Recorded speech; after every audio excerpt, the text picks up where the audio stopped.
In today's episode, we bring you the latest from the Momentum Risk Summit 2015. Telesure makes a surprise announcement, and we look at the hottest story of the week, the fires raging out of control in Cape Town.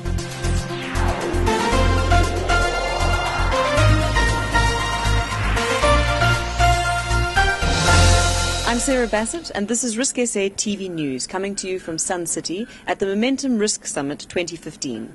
It's been a packed lineup of insights, from strategies to increase sales, the implications of tax changes on disability income products, to why your children will likely live to 120 and what that will mean for their critical illness, life cover, and not to mention retirement. We're very excited about the summit that we're having. This is the second year that we've had a summit in a new format, really focusing on the risk market in South Africa.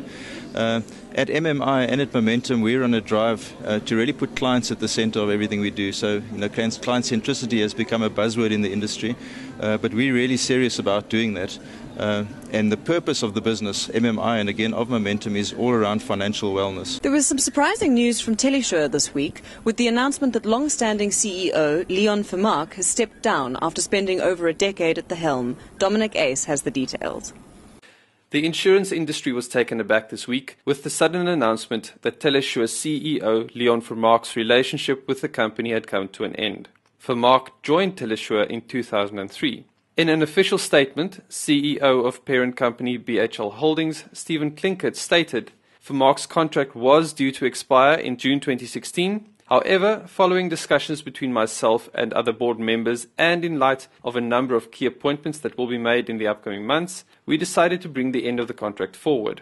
As an interim arrangement during the transition period, Klinkert stated that he would be taking on the role of Telesure's acting CEO of the South African operations.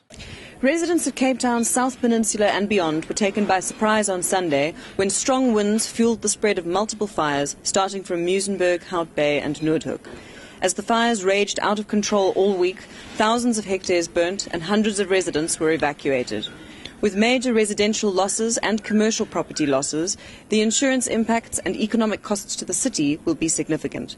Hundreds of fire and rescue workers, as well as volunteers, have worked day and night to fight the blaze, and communities and individuals have rallied in response.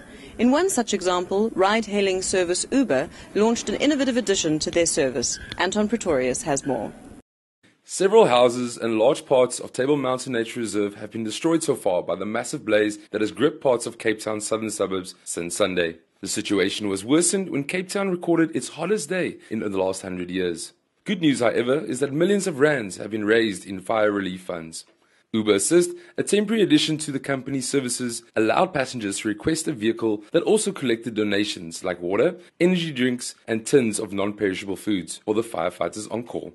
We try to figure out what would be the easiest and best way for us to help out, and using the Uber network. So we came up with the idea fairly quickly.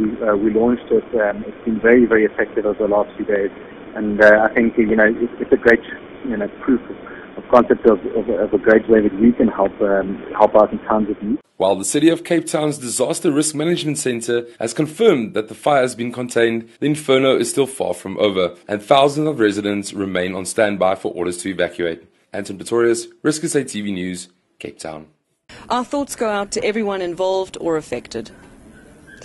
Lastly, proving that Aon South Africa CEO Anton Roux is a winner in and out of the office, RISKSA TV caught him in jubilant spirits at the recent African 6-hour motorsport race at the epicenter of SA's motorsport world, Phakisa Raceway in Welkom.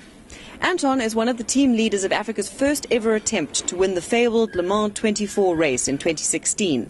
The vehicle, a 450 brake horsepower MP100, experienced some issues, but managed to finish first in its class and 6th overall. Legendary SA motorsport racer Sarah Supervan van der Merwe took the team over the finish line. This week was also Insurance Bootcamp at the RISKSA offices. For those who dared to venture into Head of People and Brand Angelique Edwards' office, might have felt a little like the little flakvarkie in this picture. And that's it from me this week. Remember to click the subscribe button and also catch the latest insurance news on our site at risksa.com. Over to Angelique with this week's events. Good morning, I'm Angelique, reporting live from the first Insurance Bootcamp in Cape Town, which is focusing on cyber liability. A sold-out Clock Tower Pavilion Conference Centre in Cape Town marked the start of RISKSA's series of Insurance Bootcamp seminars. With a focus on cyber liability, delegates were treated to some interesting talks by key speakers, including Hollard Broker Markets Christian Erasmus, SHA Underwriters Candace Sutherland, and Cygeist MD Natalie van der Koolwyk. The topic of cyber liability is very challenging. It's very new to most people in the industry. So I'm expecting we're going to learn quite a lot about the dangers of this new animal. The upcoming POPI legislation is potentially extremely scary for South African businesses, and that means every business that keeps people's information.